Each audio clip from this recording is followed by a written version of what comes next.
Hello guys, welcome back to another video. There's been some time, and today we are going to be doing a couple things, and these are just a few smaller things that wouldn't really need a video dedicated to them by themselves. So we're just gonna hit, kill two birds with one stone here, so to speak. So we will be talking about the Kards Esports update that they announced 3 hours ago, and more importantly, for most of you, I'm sure, and what I will be doing first is I will be doing a Blood and Iron Elites tier list. So, for those out of the loop, I did an Elites tier list video series for all 5 nations a long time ago, and then I have started to update that since there has been 4 or so expansions since the last time I did it, as well as a few balance changes to some of these elites. And then, because it was taking a long time to produce, the Blood and Iron expansion dropped after I finished 2 of the 5 planned tier lists, and I don't want to redo the 2 that I've already done. So I decided that I will just do a tier list putting in all of the Blood and Iron elites in just so you can compare them, see the ones for the nations that I've already done, and then we can continue on our way with the other elites tier lists in the future, which I can promise you the next one will be coming shortly. So yeah, let's jump into the tier list, and then we'll talk about the update at the end of the video, because I'm sure most of you primarily care about the tier list. I copied in the images that I already had saved on the computer from the announcement thing, so they formatted weirdly compared to what they normally look like. But yeah, don't worry about that. Alrighty, so the first card that we have here is Desert Dust. And Desert Dust is a card that really hasn't seen any serious play since Blood and Iron came out. I'd say it hasn't seen any competitive play, but there's only been 1 tournament. But nobody played Desert Dust, as far as I'm aware, in any of those tournaments. And at the time, reviewing this before being able to play around with it, I thought, well, maybe that this is good enough to just see play in, like, non-dedicated Garrison decks. Maybe this is just good enough to see play in, like, Control or Pin. And it's still possible. We haven't seen that many iterations of a British Control or Pin in general. And in a Pin deck, I think this would be better, because Pin is just higher value, and the adding 2 Garrison units to your support line has better synergy with a Pin overall than just a more regular Control deck. But honestly, I think this card is performing less well than I expected. I think Garrisons overall were just slightly worse than I was expecting them to be. Just in terms of, like, specifically their units, there's just still too much suppression in the game, and the decks that don't have massive quantities of suppression have, like, 35 Blitz units. So it's very, very difficult. It doesn't really matter how much you pin the board. You're not really going to create a board of Garrisons and Cheshires and whatnot. And Desert Dust kind of falls into that. And that's why I think it's better than just a regular Control deck where, these just happen to be 2 Garrison units you get. But for 3 credits, you kind of want there to be more. Because 3 credits summon 2/0/3 guards is not fantastic. And 3 credits pin a unit is terrible. So combining them together, it really depends on the value of the unit you're pinning. Because the problem is, if you're doing this relatively early on in the game, your opponent can just choose not to operate that unit, and instead develop more units. And Britain doesn't really have the board clears at the moment for that to be a viable strategy of just, like, trying to bait them onto the board. God are the days of Monsoon Rot. So baiting them onto the board by spending your entire turn doing kind of nothing is a surefire way to just continue to lose. And if you're pinning a 0 operation cost unit that they would be attacking with anyways, then that's slightly better. But the issue is, if it's a 0 operation cost unit, it probably is a very small unit, so it attacking wouldn't actually benefit them particularly much. So it's just a weird situation where it's very difficult to be able to play this card where it matters a lot that the unit is being pinned. Because the other thing is, if you're trying to stop them from, hitting a high value target, well, you're already summoning 2 garrison units in the process. So I guess maybe like you can pin like a bomber or an artillery in the support line, and then summon 2 garrison units to protect something in the front line. But that situation just really doesn't come up that often. So we're going to be putting Desert Dust somewhere in either B or C. Um, I still just have like a little bit of faith in this card. That like, a deck that just uses this card because it's fine, might come about. Particularly a deck with a lot of buffs, where getting 2 garrison units for like getting 2 units on the board for 3 credits while also doing something else can be beneficial in some sort of way. Um, like maybe you're using close air supports and it's just a different type of air deck. Maybe you're doing like a guard deck with the Londons. Is it the Londons or the Kents? I never remember. But anyways, you could be doing like a dedicated guard deck. You could be doing like a Rule Britannia deck.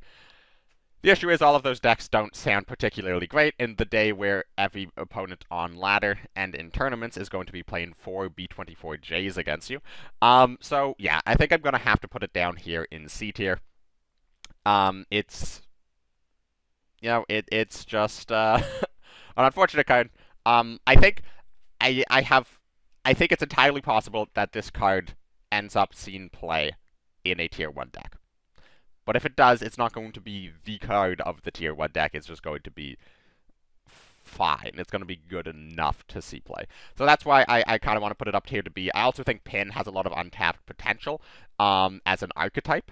So a Pin card in the Pin obvious main nation for a Pin deck. It could see potential, but I would be I'd be lying if I put it any higher than C tier, I think. All right, so next up we have the Rangers.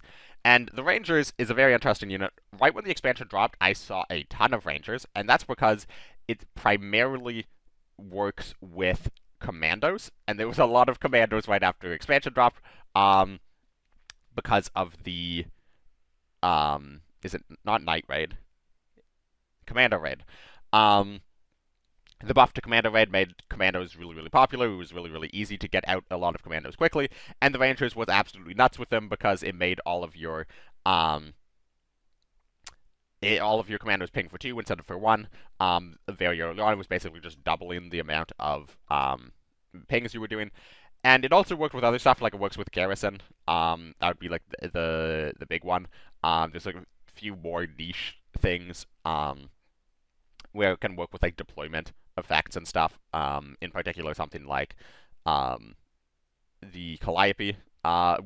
This would work very well with.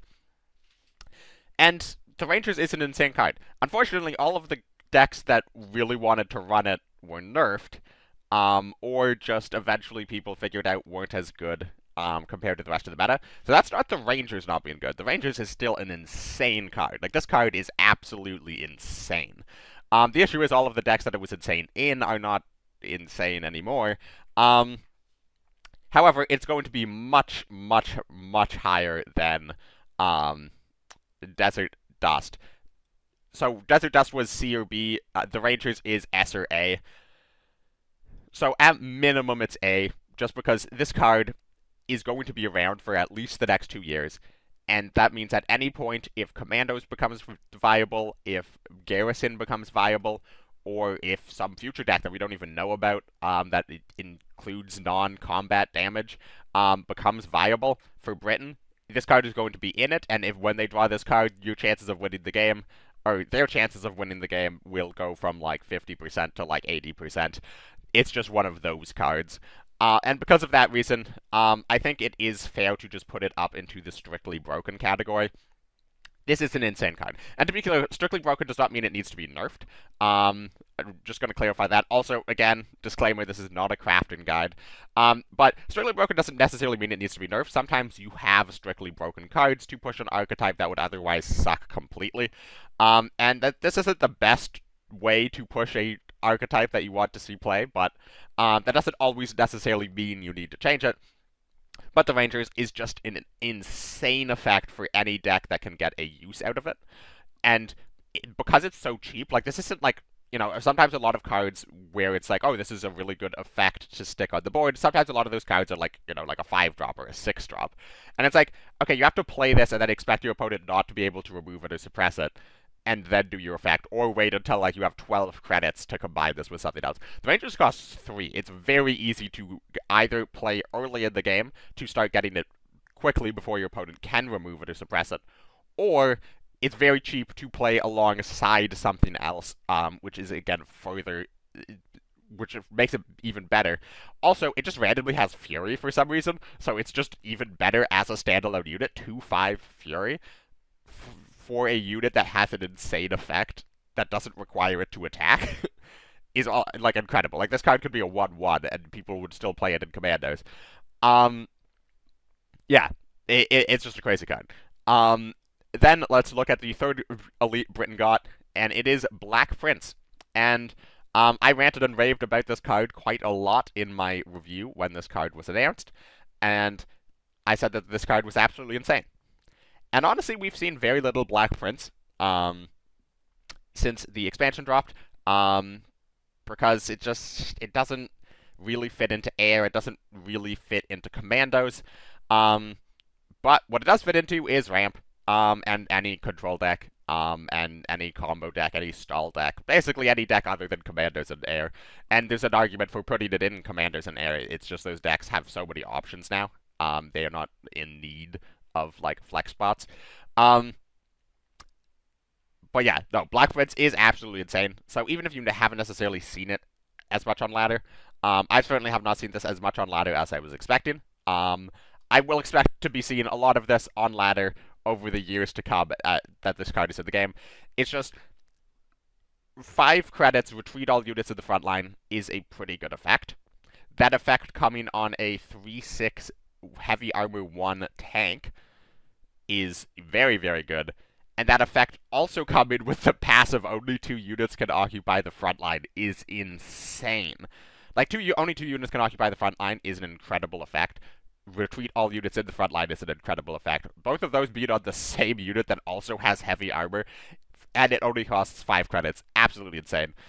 This is an S tier card for sure. No questions about it. Now let's look at the German card, and it is the 110th Panzer Grenadiers. Of course, it's the 5/5 that makes all of your ground units with 4 more attack deal 3 extra damage. It's just Blitzkrieg on a body, and this card is insane. I mean, I said it was insane when I first reviewed it, then I played with it, and it was insane, and then I see it on ladder, and it's insane. Yeah, this is just an absolutely goated card. And it's not going to surprise anybody to see this is also going to go up into S tier. Like, I don't know. 110th Panzer Grenadiers is just a card that it's difficult to imagine a world where you never want to run it.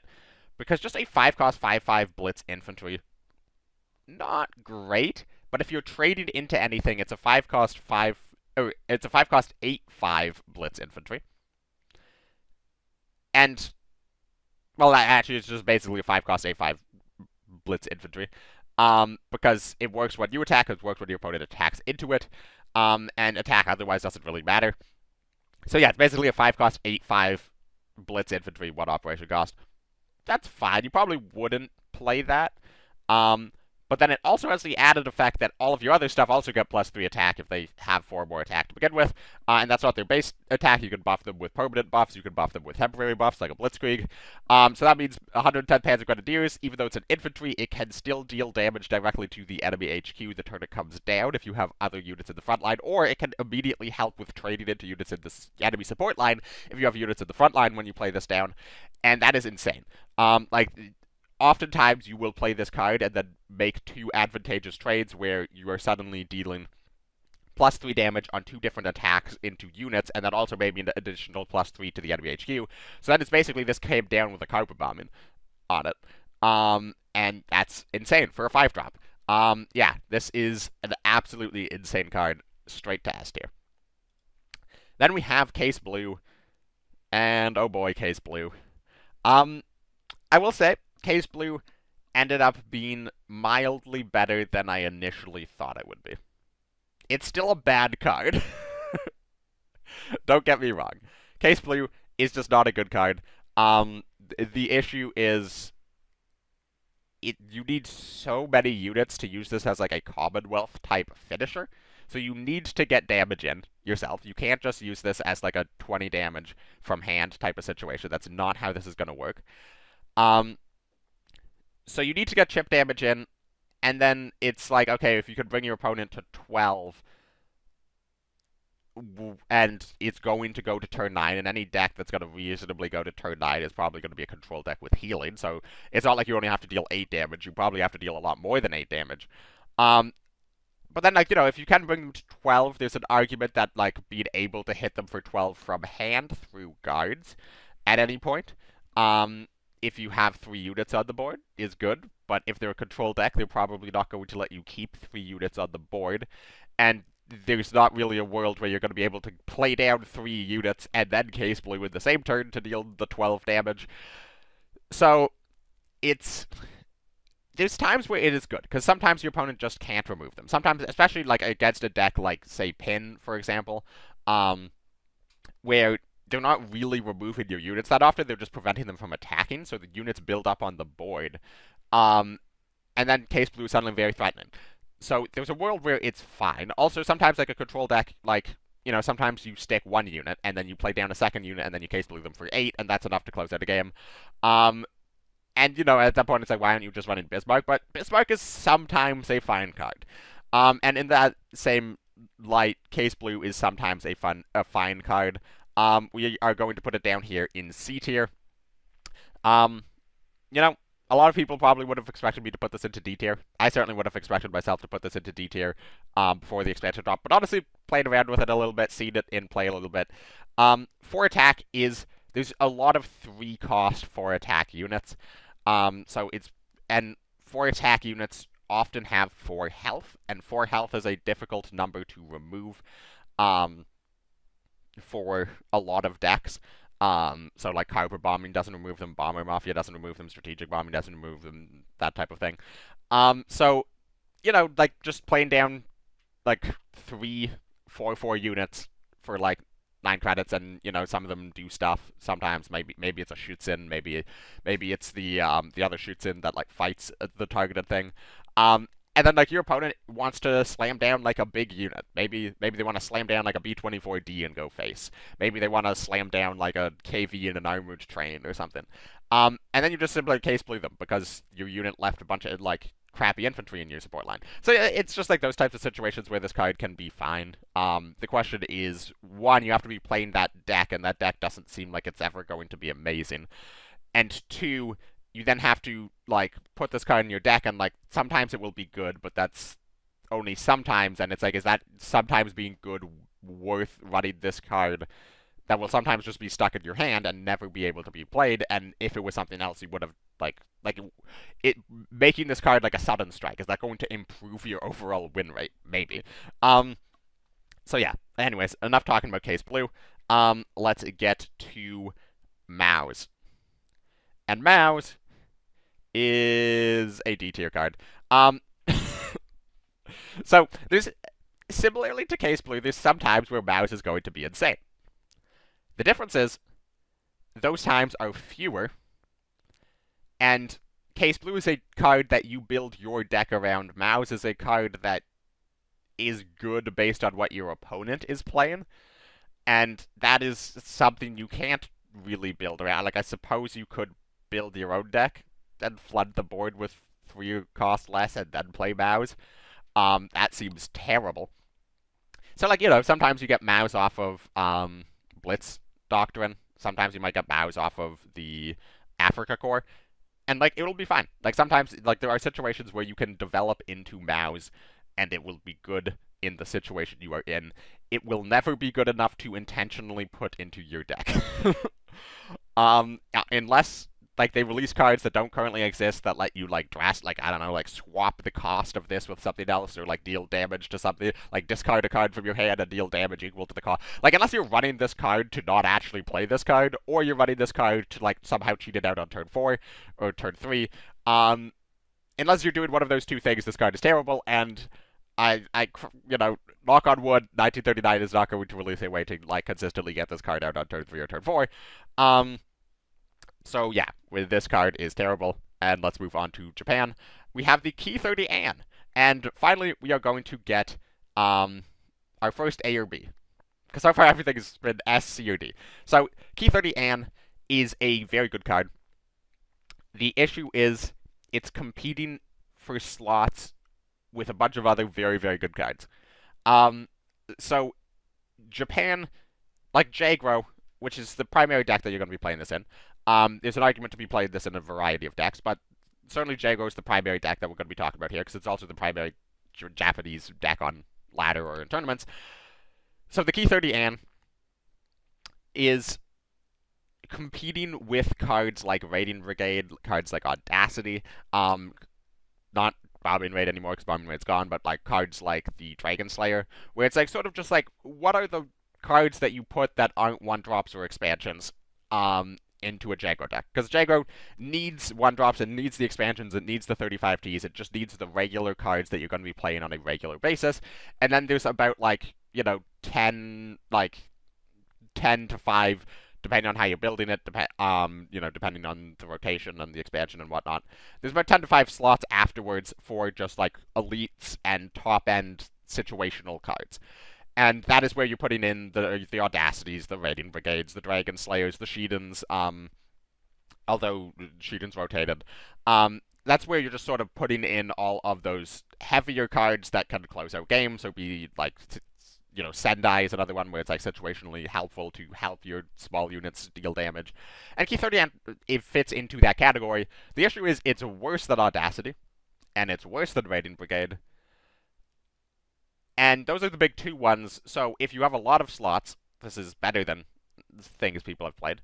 The issue is, if you don't have a lot of slots, this is probably the first one on the chopping block for removing from the deck. So the question becomes, does that mean it is an A tier card or a B tier card? Because at this point, there is a lot of flex slots in Japan. Like at this point, the best way to build Jagro is going to include a Key 30 An, I believe. The issue is I could very easily see a world where that is not the case. And I think that does fit the description of B better, where it is a very good card and it will be played in a lot of amazing decks. But I just don't see this card being like a auto-include in Japan decks for the next 2 years. I could very easily see Japan decks removing this card for just better cards down the line. It feels like this is a card that could get power up very quickly. Now there's a few things that might make this change, because it is a Blitz Bomber. And Japan hasn't really ever had a Blitz Bomber that they wanted to play in a deck before. So if a world where a lot of attack buffs can set up, like if Japan starts running Duty Bound regularly, like if Japan is in a position where Duty Bound can be supported in a Jagro deck, Key 30 An will absolutely immediately come in. Because if Duty Bound is the staple of how you build Jagro, Key 30 An, it becomes a cornerstone card to that deck, because that can go through guards and do a ton of burst damage from hand very quickly. The problem is that's just not really how Jagro deck is being built at the moment, and it doesn't look like that's going to be how Jagro decks are going to be built, at least in the near future.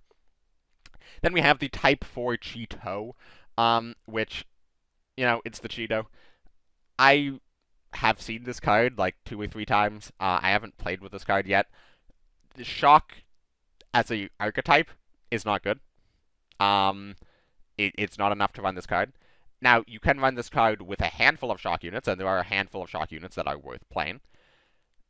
But, the odds are that you're going to be playing those units like turns 1, 2. And the Cheeto is an elite that at earliest can come out on turn 4, and then like at earliest turn 5 to be able to play this and attack with something. Yeah, it's not really worth building your entire deck around. That being said, just entirely on its own, in a vacuum, without any other shock units in your deck, this unit is fine. The issue is it is not good enough to fit into Jagro, just on its own.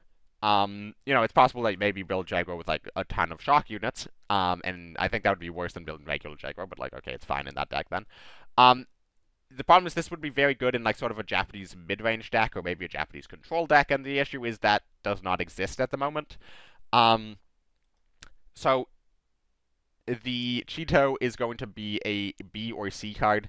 I think I'm going to put it into B. However, the Key 30 ad and the Cheeto are on very opposite sides of the B spectrum. If there were like 10 other cards in B, Key 30 ad would be the first one, and Cheeto would probably be the last. Where it's just a good card. I can't say it's a bad card. Like, it is just a good card. The issue is it's a good card that is very unlikely to ever see play in a competitive deck, whereas Key 30 and is a good card that is very likely to see play in a competitive deck. But yeah, that's Cheeto. Then we have Exhaust All Options, and this is a very difficult card to place, because Exhaust All Options is like it's intended to be a cornerstone card of a Japan main pin deck. And it's a very powerful effect, and it has amazing synergy with other Japanese pin cards, like Forced Surrender. The issue is, Britain main for pin is just the very obvious answer, and Exhaust All Options is just not good enough to make you want to play Japan main. Japan is also doesn't have, like, amazing options for supporting a pin theme. Because you need to win while doing pin. Like, you pin stuff, and then you actually need to have a win condition. And Britain is just slightly better at being able to do that with just playing good units, frankly. Just like playing stuff like Sexton, a bunch of Glamour Boys, and just beating down your opponent with solid bodies, like throwing a Wellington and a Lancaster in there. Japan just doesn't really have that. Like, their big bodies are just less useful. They do stuff slower. So the other thing you could do would be run this in a combo package, and Japan at the moment has much better combo cards than Britain. The issue is they primarily revolve around the self-credit denial package, and the self-credit denial package doesn't want Exhaust All Options, because it's a 4-cost card that you're probably going to want like 5 or 6 credits to use that with other pin cards. And having 6 credits in a turn is not something that you're going to be doing with self-credit denial unless you're playing one roofs. And if you're playing one roofs, you want to be drawing cards and killing the opponent, not playing Exhaust All Options. So it just doesn't really fit into the Japan combo theme, and Japan control with a pin theme just doesn't work at the moment. But again, the keyword is there is at the moment, because it's possible that they release good Japan control cards. We've seen Japan control once or twice in the meta before. So we know it's possible. And, you know, the expansions come out every 6 months. It's entirely possible in 6 months Japan Control is going to be a tier 1 deck, and Exhaust All Options is going to be a solid card in there. The issue is that is not the case now, and there's not really the groundwork just yet to imagine that deck. So, with all that being said, where does Exhaust All Options go? I think it's going to go into B, where it's clearly a good card. It's clearly a good card. But it's just not... really, the issue is it's an elite. Alright, now we move on to Soviet cards, and we're going to be seeing some high rankings here. So first up, we have the T-3485 1945. It is the big permanent shock blitz tank. And this is just a really good card. Now, I wanted to put this into A tier, just because it's an absolutely insane card. I don't think that this is an auto-include, just because it is a big dumb card. You need 8 credits to operate with it, and, you know, in a world where if people are primarily playing aggro and mid-range, T-3485 is just too slow of a card. It doesn't have guard. And you don't need permanent shock on a 6/6 heavy armor tank against a deck that's trying to kill you by turn 7. It's just simply not that good.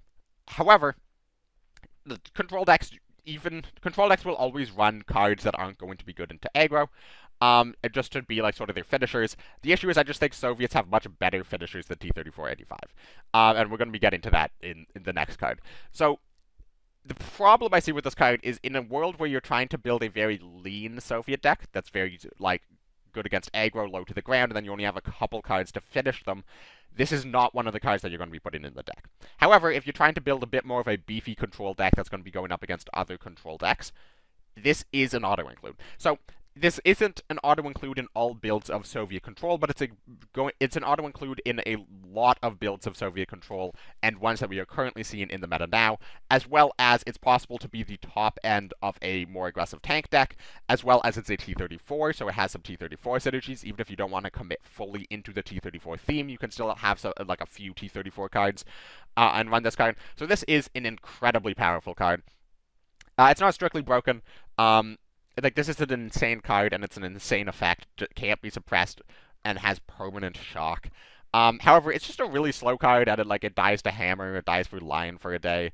Your opponent can relatively easily just ignore this and go face, because it doesn't have guard, and it's expensive to operate, it's expensive to play. So yeah, this is just a A-tier card. This is really good. Then we have Front Formation, and Front Formation is S-tier. So Front Formation is an absolutely insane card. It is a win condition on a stick, and there is not a lot of win conditions on a stick cards in Cards, and I'm very happy about this. I'm sure I've said it in a video at some point, or if not, in a post somewhere at some point, but from a design perspective, probably my favorite card in all of Cards is Commonwealth. And that's because it is a card that is a win condition on a stick, but it's a card that you build your deck around. And it's very interesting. I like cards that you sort of build your deck around, and it changes the way you play the game normally. And really the only other card that was like that was sort of Night Witches. And then they axed it. And Night Witches is my favorite card of all time.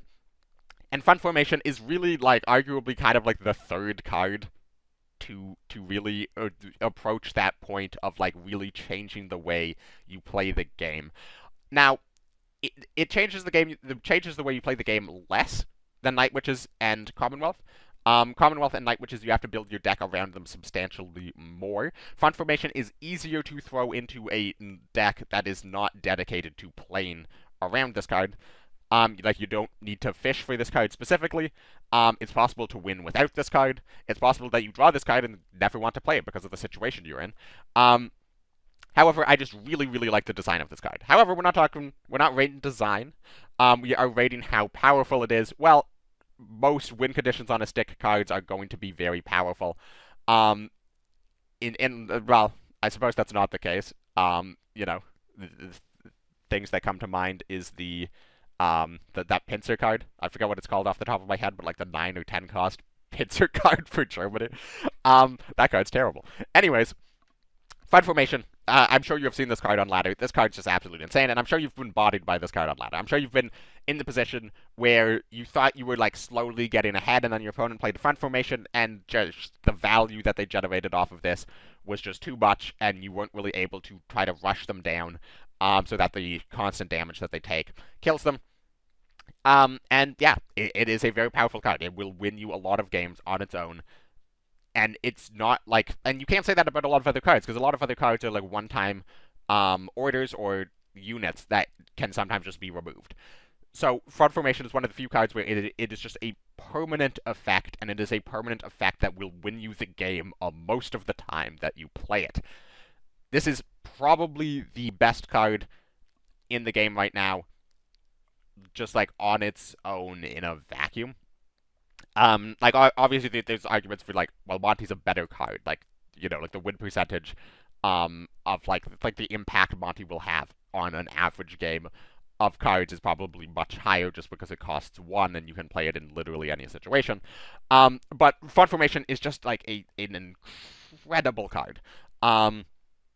It's just an absolutely insane card. Doesn't need to be nerfed. It's difficult to say. If they nerfed it, I wouldn't be that upset about it. If they didn't nerf it, I wouldn't be that upset about it. I think maybe if they did nerf it, I would want something more just making it cost 10 rather than 9. If you make this take 2 damage at the start of every turn, that would, I think, kind of kill the card. So yeah, anyways, I've been talking about Front Formation a lot. I really like this card. but also this card is absolutely insane. Then we have Fourth Guards Rifles. And this is another card that is absolutely insane. And why wouldn't it be? Soviet elites are just always the most broken things in the world. It's really their national identity is just having broken elites. And Fourth Guards Rifles is no exception. Honestly, this card ended up being better than I thought it was. At the time, first reviewing this card, obviously this is a card that you really have to play with to know how good it's going to be, because it's an effect that's really never been on like any other card in the game, and it's difficult to imagine what the average situation is. Obviously, you can imagine situations where your opponent goes like expansion, expansion, expansion, and then they have like 3/34ths on the board, and like all of them draw a card and discard it at the end of the turn, and then you play in like a fourth guards on like turn 4. Like sure, you could picture that, and you could also picture a situation where your opponent never draws a card, and like you draw this on like turn 10, and it's a 9-cost 9/9, and then they draw one card naturally at the start of their turn, and then it's an 8-cost 9/9, and it's really bad. But what is the average game with this card? That's something that we needed to play with it to think, and if I were to rate this card before playing with it, I would probably put it B tier. Just because it's like, well, how often do you really need a 9/9? How often are you like playing this for cheap? Like, it's a fine card you can put in some control decks, but it seems pretty bad. Now that I have played with it, it's between A or S. This card is absolutely insane. It's the consistency to get this down early enough that it can like essentially swing a game on its own. That happens frequently enough to have a substantial impact on your win rate if you play with this card versus not playing with this card. Is also you can get this off of Heroes of the Soviet Union, which comes up very frequently. Where you just play Heroes of the Soviet Union on turn 2, and then if you see this, you just pick it immediately. And if you don't see this, you don't pick it. And obviously, if you play Heroes of the Soviet Union on like turn 12, you probably pick something else. But it's just the fact that Heroes of the Soviet Union on turn 2 is a somewhat frequent play for Soviets, and the fact that it's just, if you pick this, well, you got it in your hand on turn 2, and then you can instead choose like an armored train or whatever, like if you don't need it if you're not in that situation. But also just putting it in your deck, if you see it in your opening hand, you'll probably keep it. Because also Soviets have probably the most consistent early game out of all of the control nations. So you don't have to mulligan as aggressively as other decks most of the time. So if you do see this in your opening hand, you will just probably keep it virtually 100% of the time. And then it's so powerful because a lot of decks just can't deal with a 9/9. Or they'll have like 2 or 3 cards in their deck that can deal with a 9/9, but odds are they don't keep those high cards in their opening hand, and there's a decent chance that they just haven't turned up yet. And even if they do, well, they do that, and then you like play the armored train and they lose the game because they can't get through the armored train. Yeah, it's just a stupidly powerful card. It's better than T-3485. Is it S tier? The funny thing is, out of all of the cards we've talked about today so far, and let me move this over a little bit, out of all of the cards, Fourth Guards is the card that I want nerfed the most. And also, it's the card that I think is most likely to be nerfed the quickest. Despite that, it's not the best card here. It's more just like the situations where this card is insane. It's just silly and unfun. And it's also one of those cards that's like very punishing on certain decks. And that's not really fun. To have a card that sees regular play normally, but also is just like an instant win if drawn against like X deck in the meta, is a very, like, it turns into very rock, paper, scissors-esque, just like coin flip, did you get the card type matches, and that's not fun. It is just a strictly broken card, but I think I'm going to leave it down here in A, just because, like, there is a lot of times where you draw it and it's not going to do much. And it's more of a support card for the rest of the stuff your deck is doing. But this is a stupidly powerful card. But now we get on to the US cards, and first up is Hell on Wheels. And Hell on Wheels is a card that I saw a lot of people experiment with. right when the expansion dropped. More people than I thought would. I sort of saw this card and was like, yeah, whatever, maybe I'll try out this card like a few months down the line. But Sherman's ended up being a bit better than I expected, and a lot of people tested it out. However, that testing has sort of gone the way of the dodo, as people realize that it's much better than a lot of people expected, but it's not great. And also with the nerf to the Calliope, this gets like a little bit worse. Also, Sherman decks as a whole get a little bit worse. It's just like, I don't know. Is it B? Is it C? It's like it's a card where like there's situations where you could play this card and it's just absolutely insane. Um, but the issue is it's a bit of a win more card. And yeah, this I haven't. If you can't tell, I don't think through specifically where I'm going to put every card before making these videos. And Hell on Wheels is one that I'm like genuinely kind of stuck on, whether to put it in B or C. I think I'm going to have to put it in B, and we'll move this over again slightly more. Where it's just like, if you play this on a Sherman, just 4 credits, summon a tank, and reduce its operation cost. And you don't actually have to play this on a Sherman. There's situations where you could like play this on like a Hellcat, actually, and like playing it on a Hellcat might be a lot better, because then the duplicate actually has Blitz. Because like the double its attack thing is kind of weird. And sometimes you don't actually need it. But just duplicate, like just play a tank. Like if you play this on like a 4-cost tank, it's 4 credits, play the tank. Obviously you don't get the deployment effect if it's a Sherman. But then it also reduces the operation cost by 2, so it's like sort of 2 things at once. Like you play a Sherman that was like deployment to reduce operation cost on a friendly tank, and like, you know, that's good enough to see play. The issue is sometimes that's not the case. Like sometimes it's better than that. Sometimes it's a lot worse than that.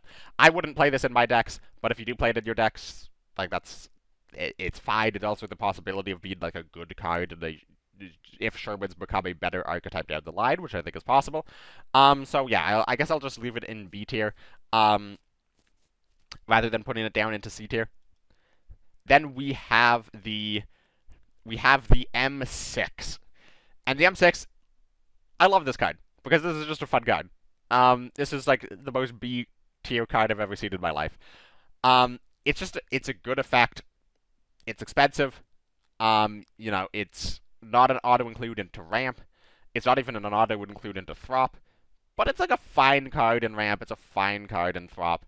You know, and like if you're the opponent and your opponent plays this, you're not like, oh, they drew the M6. I'm upset now. But at the same time, if they play this card, you're not like, why are they playing M6 in the deck? That's stupid. I'm just gonna win now. It's just like an incredibly B tier card. So I'm just gonna throw it into B tier. Don't have a lot else to say about that. And then we have the big red one. And the big red one is not a B tier card. The big red one is a D tier card. It is terrible, and also maybe there's a world where somehow this is good in the future, but if that is a world, it is not one that is currently supported. We're going to put it down here into D tier, and these rankings are based on playing the cards in your deck. So, it might... Now, even then, I think I'd still rather Mouse in my deck than the big red one. Yeah, so... At the end of the tier list, this is what we have. So, Soviets landing 3 at the top. We have US not getting any higher than B tier. And honestly, that kind of checks out. We have Britain and Germany a bit all over the place. Germany doing a little bit better than Britain. And then Japan, all 3 cards landing in B tier. And obviously, there's like a few things that I could do. I could move Kian up to A tier. But at the end of the day, that is my thoughts on these elites from Blood and Iron. And now we can zoom in on these a little bit. Whoop. And yeah, so you know, let me know your thoughts down below if you agree with me. If you think I missed something, feel free to argue your case for where you would put one of these. Also, if you want to make your own tier list, you are welcome to. There's a tier list channel in my Discord where you are welcome to post screenshots of your own tier list, whether it's this or anything else, cards related. But that is going to be it for the tier list section, but don't click off the video just yet, because I want to spend a couple of minutes talking about something that was just announced today, and I was planning on recording this video today anyways, and then they just happened to announce this. So let's talk about the Kards Esports update. So they announced this in the Discord, and I saw Kards Esports update full caps announcement in the Discord, and my heart rate went up. I was like, okay, what is it? What's the change? Now, I like there's a very, very low chance that they sort of drastically change the format of the tournament. But I thought, okay, well, there's a very good chance that they changed the pricing scheme. Because, again, this was the same pricing scheme as the OCC Ultimate, and then they announced it, and then people said this was stupid, and then they announced that they were changing that a couple of weeks later before the first tournament went live. And, you know, I was like, okay, there's a decent chance that they announced the pricing changes. So let's get into what the announcement says. So it is a Kards Esports update. So, you know, that kind of implies that something has changed, or there is new information. And there is new information, and things have changed. But let's get into that. So, there will be 4 expansion tournaments over the year. With each release and expansion, there will be a tournament where the most successful Kards players from the Officer Club, 24 players, and the tournament leaderboard, 8 players from the months leading up to each tournament. This sentence went nowhere. With each release, there will be a tournament where the most successful Kards players from the Officer Club and tournament leaderboard from the months leading up to the tournament. Where the most successful players do what? The tournament for the most successful? Anyways, who is writing these articles? Like, somebody please, like, just run a basic, like, just read through it again before posting it. Anyways, I don't mean to be harping on just like grammar. You make one grammar mistake, fine, fair enough. It's just the fact that this has been like a reoccurring issue. Anyways, the period before each tournament is 2 or 3 months. The expansion tournaments feature cash and in-game prizes, and the prizes is exactly the same distribution. So the prize money hasn't changed at all. Nothing that they have told us so far has changed. Also, I just want to point out that the name is expansion tournaments. This just seems kind of odd to me, considering only half of them are after expansions. Just a weird thought. Like, I don't know why they didn't come up with like a cool flowery name. Like, the OCC was the Officer Club Championship. Like, come up with something more interesting. Like I don't know, the Kards like seasonal champion or something. Like, you know, you're doing it every 3 months. Make it a seasonal championship. Just make it more interesting. But anyways, that's an aside. So, in addition, the top 3 players from each tournament will enter the World Championship alongside the top 4 players from 2024 for a total of 16. This is also not new news. If a player qualifies twice, the next in line will get an extra place. Tournaments are covered. They will be live streamed. The World Championship is an annual tournament. Competitors will qualify through ladder-based in-game qualifiers that are open for everyone to enter, so this is just going to be the same as the previous years. Through several tournament stages, will be whittled down to the top 4, who will battle out for the Lions' share of $12,000. So this is, again, confirmation that the World Championship prize pool is going to remain the same at $12,000 USD. It also confirms that only top 4 are going to be getting paid out, and it also notably does not confirm if it will be in Iceland. So obviously this is something that they could change, but it's certainly, if they intended to do it in Iceland, they absolutely would have thrown that out there, because that's something that gets people really excited. So it does seem like they do not intend on doing it in Iceland again, which is unfortunate. And then they have the actual information. This is the first new thing. And let me just move my webcam down here so we can see the entire thing. This is a well, this is the schedule for the next year of tournaments. So we are here. We see they didn't include the World Championship for some reason. But anyways, we see the top 12 players from December, top 12 players from January, and the top 8 players from the tournaments in January will qualify for the 32 players in February. This is not new news. This is everything that we do already. It is interesting where they said if a player qualifies twice for a tournament, the next in line. So presumably it will take the first qualification. So if somebody qualified in December and then also in January, they would take the 13th player in January. But the question is, if you qualify in January in the top 12 on ladder and the top 8 on Blitz tournaments, which one do they take? Do they take the 13th player from ladder, or do they take the 9th player from the Blitz tournaments? That's still unclear, and that's a situation that very likely, like, it's entirely possible that it could come up because somebody might want to, not put all of their eggs in one basket, so to speak, and focus on both of the methods of qualification. But okay, so we have the February expansion tournament, and then we have the spring release in March, and the top 12 players from February and the top 12 players from March, and then the top 8 players from the tournaments in March will go into the April expansion tournament. Again, it's not an expansion, but whatever. And that will be the 32 players who play in April, and this will be a couple of weeks, presumably, after the spring release. And then in April, it is the top 8 players from April, the top 8 players from May, and the top 8 players from June on ladder, and the top 8 players from June in tournaments. And this is when the summer expansion is going to drop as well. And then all of that will feed into the July expansion tournament. And that is the first actually new information. So we thought that there was just going to be 12, 12, 8 throughout the entire thing. Because that's what they said previously. Now they are, I don't actually, like, they don't announce this as a change. Like, you'd think that you would put the change, like, up front in bold text, like, hey, this is what we're doing differently. It kind of makes me wonder if they didn't actually realize that they hadn't said this already. Maybe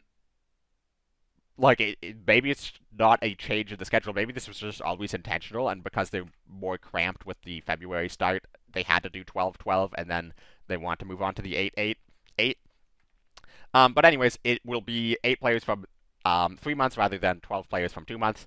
And that's going to be the case for July, and then also the case for October. Again, the October expansion tournament. It's also interesting that the October one is the only one that is going to be, like, immediately after the fall release. So the fall release is in October, and then the tournament is played also in October. So, like, at most, this is, like, 3 weeks later? Most likely it's probably going to be, like, 1 or 2 weeks later. Whereas with the previous tournaments, the expansion drops, and then actually you can qualify with the expansion cards and expansion decks into the tournament. And then the tournament will be held in the following month. October is different. And then there are no qualifiers in October. And then the World Championship is in November. And that's interesting because it's always previously been held in December. Instead, it is now being held in November. I don't know if that's the entire thing will be held in November, because, like, if that's the finals are being held in November, because the World Championship is multiple stages and typically over the course of, like, 3 months or so.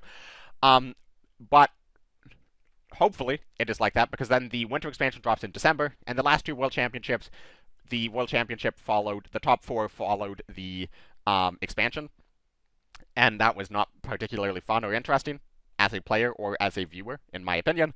So it looks like the World Championship might be played before the winter expansion, which in my opinion is good, and then we will have 8 from November, 8 from December, 8 from January, feeding into the February 2026 tournament. So this also implies that they intend to keep this format moving forward.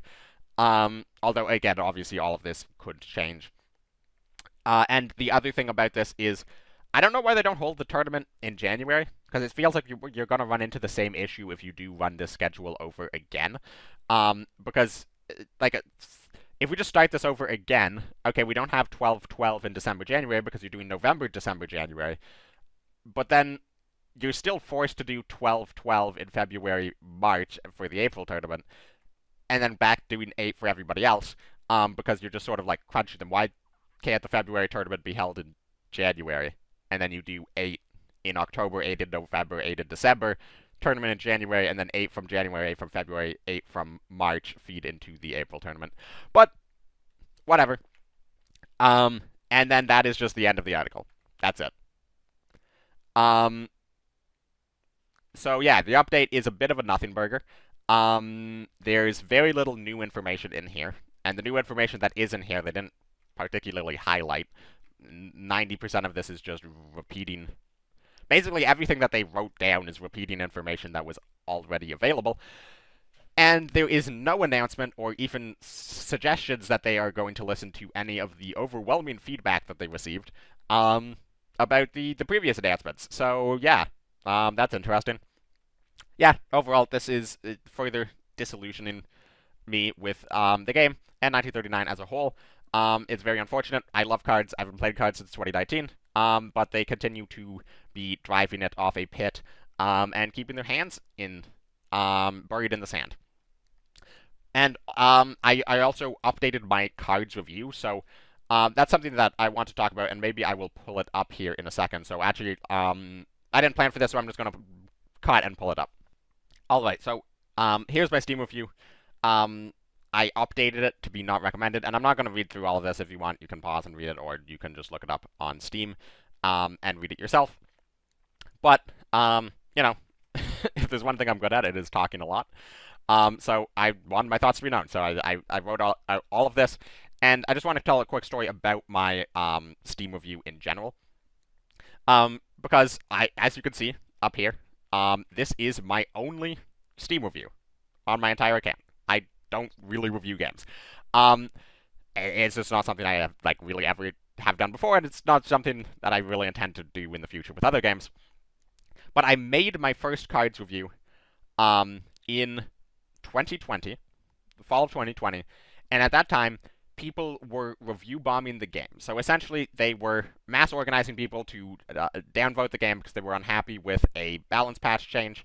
Um, and they they were getting people who had never played the game to downvote the game. They were like making new accounts to downvote the game. And at the time, Cards was much smaller than it is now, and it didn't have as much of a marketing budget, and new players almost entirely came off of looking on Steam reviews. So Steam reviews suddenly show in like the 30% positive review, most recent like 99% negative, was just killing all traction to the game. Like the game was at a point where it was threatening to just like completely die. And the developers made out a call for people who enjoyed the game to leave a positive review to try to like fight back against the review bombing. And I left a positive review. I wrote up a similarly long message about why I liked the game. And that was probably at like 1,000 hours in. I now have 5,700 hours in. And for a long time, I've thought about updating that review. Just parts of it just became outdated. Like one of the things in my original review was the devs listen to feedback, and they're very open to feedback, and they attempt to communicate with players a lot with monthly Q&As. Now, obviously, that has not been accurate for like probably 4 years. But I was like, I'm my positive review is still there. I have issues, but like I'm not going to bother bringing it up. And then the last few months, I've definitely been thinking about updating it to a negative review, but I was like, well, that's a lot of effort. And like, as much as I have issues with the game, I want to keep that within the forums of the game. I don't want to do that publicly for like people looking at playing Cards, because I still want Cards to succeed. And a negative Steam review primarily just impacts new people starting Cards. But after all of this stuff, in just the last couple of months, and then I was inspired by Baron von Glower. I saw his negative review on Steam, and it made me think, like, yeah, I think now is the time to go to Steam reviews for me. Like, if they're not going to listen on suggestions forums, then I'm just going to make my opinion known publicly to new players, because honestly, I can't recommend Cards to new people anymore. Like, it's a fun game. It's a fun game to play casually, and I say so as much in my review. If you're just looking for a fun game to play casually and you don't pay that much attention to it, maybe you play it like once a week, it's a fine game. It has very fun, interesting mechanics. The issues is, well, I point out all of the issues in here, and again, feel free to read it if you want. But I just wanted to update it because I was getting, I couldn't honestly just sit with that positive review again. But I want to say that the positive review meant a lot for me. It's the only review I've ever written, and I obviously am very invested in Cards as a whole. I'm invested in the success of the game. Um, so I don't leave a negative review lightly. But alas, that is the case.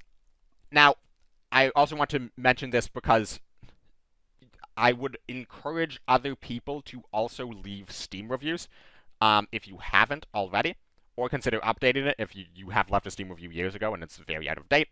And I'm not trying to brigade the game. I'm not trying to repeat what the people did in 2020. I'm not trying to kill Cards. I'm not trying to, like, blackmail them into making changes by, like, review bombing the game. I want people to leave an honest review of the game. If you positive, make a positive review. If it's a negative, make a negative review. But regardless, bring up the things you like and the things you dislike about the game, regardless of what the overall ranking is. Just leave an honest review. Because, yeah, Cards is a small game. Steam reviews matter more for them. In terms of, like, they will listen. I know the Cards devs go into Steam reviews and they read Steam reviews. And honestly, they probably read Steam reviews a lot more than they read the suggestions, the forums. So, yeah, I want to encourage all of you guys to go and leave Steam reviews. But don't just, like, be like, oh, J King's mad at them, leave a negative review, no comments. Just put out your honest, heartfelt opinion about the game. If you're not much of a writer, you don't have to write, like, an essay like I did. But yeah, I would just encourage everybody to go and leave a Steam review on Cards. But that is going to be it from me for this one. Thank you very much for watching. I know this was sort of like a weird 2 videos in 1 kind of situation, but I didn't want to just double upload. And the next video might be Cards gameplay, might be the Soviets Elite tier list. Finally, we will see. But all of that being said, thank you very much for watching, and I will catch all of y'all in the next one.